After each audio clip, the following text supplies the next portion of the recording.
నన్ను శ్రీ చైతన్య హాస్టల్లో జాయిన్ చేద్దామని ఆ రోజు మా అమ్మ మా డాడీ మా అన్నయ్య మా అమ్మమ్మ వచ్చారు. ఇంకా ఆ రోజు కావాల్సిన సామాన్లు అన్ని కొనుక్కునేసరికి 8 అయిపోయింది. ఇంకా నాకు లోపల టెన్షన్ పెరిగిపోతుంది. పక్కన నన్ను వదిలేసి మా వాళ్ళందరూ వెళ్ళిపోయారు. వార్డెన్ దగ్గరికి వెళ్ళి రూమ్ ఎక్కడ అని అడిగి రూమ్ కి వెళ్ళాను. రూమ్ కి వెళ్ళాక మళ్ళీ వార్డెన్ వచ్చి ఇక్కడ ఉన్నావేంటి, కింద స్టడీ అవర్ జరుగుతాయి కదా అక్కడికి వెళ్ళి అన్నాడు.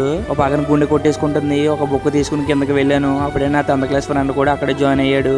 వాడు నేను కలిసి అలా రాత్రి స్టడీ అవర్స్ కంప్లీట్ చేసాం. మా ఫ్రెండ్ అడిగాను నేను మీ రూమ్ కి వచ్చేస్తా అని. మేమిద్దరం వెళ్ళి వార్డెన్ అడిగాము. వాటిని అయితే అలా చేయరమ్మా, చాలా ఫార్మాలిటీస్ ఉంటాయి అన్నాడు. సరే అనుకుని నేను నా రూమ్ కి వాడు వాటర్ రూమ్ కి వెళ్ళిపోయాం. వెళ్ళాక బట్టలు సర్దుకుంటే ఒకరి తర్వాత ఒక రూమ్ కి వస్తున్నారు. కానీ ఎవరు ఏమీ మాట్లాడలేదు. అప్పుడే శివ అనేవాడు కొత్త హాస్టల్ కి అన్నాడు. అవునన్నాను. అక్కడ నుంచి వాడు సొల్లు చెప్పడం మొదలు పెట్టాడు. అలా మాట్లాడుకుంటూ శివ, మణికంఠ, సాగర్, భరత్ అని ఫ్రెండ్స్ అయ్యాము. ఇంకా అందరం అలా మాట్లాడుకుంటే సడన్ గా హాస్టల్ ఇన్ఛార్జ్ వచ్చి అందరూ ఒకసారి బయటికి రావాలమ్మా అన్నాడు. అందరం ఒకరి ముఖం ఒకరు చూసుకుని బయటికి వెళ్ళాం. అక్కడ ఏం జరుగుతుందో అని టెన్షన్.